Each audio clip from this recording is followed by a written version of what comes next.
Assalamualaikum warahmatullahi wabarakatuh.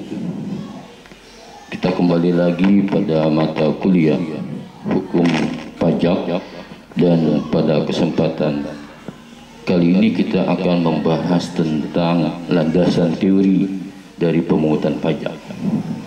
Ada beberapa teori yang berkembang terkait dengan pemungutan pajak. Pertama adalah teori asuransi. Dalam teori asuransi ini, negara melindungi keselamatan, keamanan, termasuk harta benda yang dimiliki oleh setiap warga negara. Negara dalam teori asuransi seperti halnya perusahaan asuransi, di mana setiap warga negara berkewajiban untuk membayar pajak karena telah ada asuransi yang diberikan oleh negara. Atas asuransi atau jaminan perlindungan yang diberikan oleh negara tersebut, warga negara kemudian membayar premi, seakan-akan begitu, membayar premi kepada negara. Cuma memang dalam teori ini tidak juga bisa disamakan ya, posisi negara seperti halnya perusahaan asuransi, karena kalau di dalam asuransi itu setiap kerugian yang timbul itu ada pergantian, maka di dalam pajak itu kan tidak ada penggantian. Kemudian juga di dalam pajak itu tidak secara langsung terhadap jasa-jasa yang diberikan oleh warga negara, dalam hal ini pembayaran pajaknya, yang kemudian dari situ langsung menerima kompensasi atau kontraprestasi dari pajak yang dibayarkannya. Berikutnya adalah terkait dengan teori kepentingan. Dalam teori kepentingan ini meletakkan semakin banyak warga negara atau individu yang memperoleh pekerjaan dan manfaat dari hasil pekerjaan yang diberikan oleh negara itu, maka atas dasar itulah dia kemudian harus membayar pajaknya. Tetapi memang di dalam teori kepentingan ini, tentu saja kalau semakin banyak orang yang memperoleh pekerjaan dan semakin banyak pula orang tersebut harus membayar pajaknya, bagaimana dengan orang atau badan yang memang tidak memperoleh pekerjaan dari pemerintah? Atau juga ada orang yang memang sama sekali tidak pernah membayar pajak, tetapi dia menerima manfaat dari kebijakan pajak atau manfaat kebijakan yang dikeluarkan oleh pemerintah dari pembangunan. Misalnya adanya jaminan sosial bagi warga miskin yang tidak mampu. Mereka tidak membayar, mereka tidak banyak membayar pajak, tetapi mereka banyak menerima manfaat dari hasil pajak-pajak.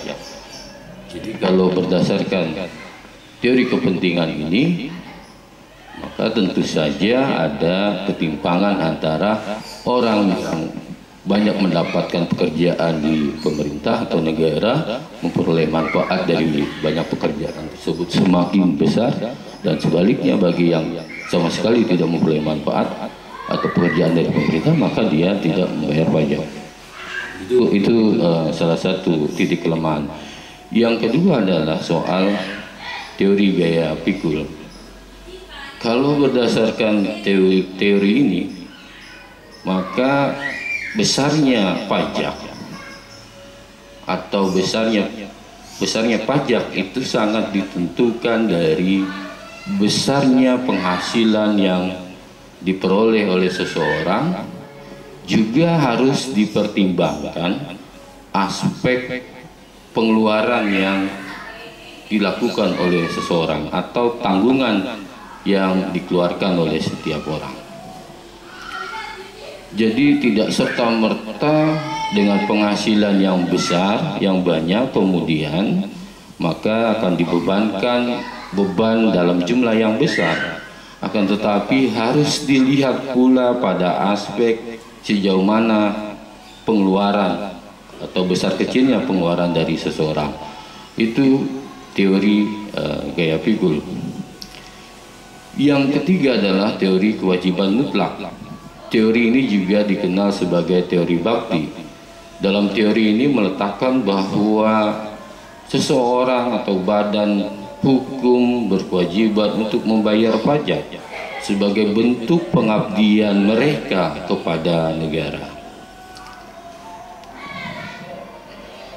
Jadi itu kalau teori bakti.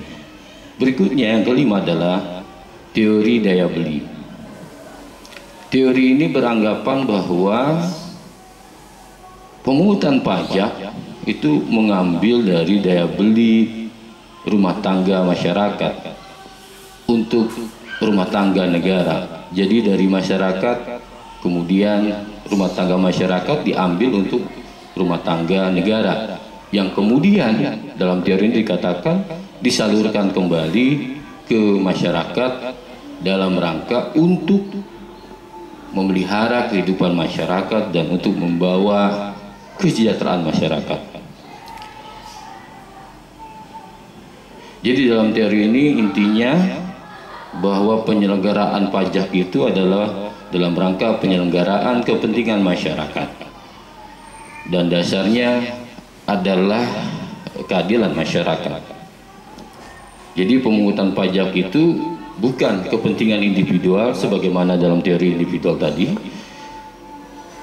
bukan juga hanya terbatas pada kepentingan negara, membantah teori bakti tadi atau kewajiban mutlak tadi, tetapi harus didasarkan pada kepentingan masyarakat. Ini menurut teori asas daya beli. Yang berikutnya adalah teori kedaulatan negara. Jadi karena negara ini adalah organisasi yang berdaulat, yang memiliki otoritas penuh, maka atas dasar itulah negara dalam teori ini berhak untuk memungut pajak. Dan yang terakhir adalah teori perjanjian, bahwa pemungutan pajak itu harus didasarkan dalam teori ini berdasarkan pada perjanjian atau perjanjian antara tanda kutip ya negara pemerintah dengan masyarakatnya atau orang. Itu beberapa teori yang menjadi landasan mengapa pajak itu pada akhirnya bisa ditarik oleh negara. Demikian untuk session keempat ini untuk mata kuliah hukum pengantar hukum pajak. Silakan bisa di komen di YouTube saya atau di like, dan jika berkenan mohon untuk di subscribe. Terima kasih. Assalamualaikum warahmatullahi wabarakatuh.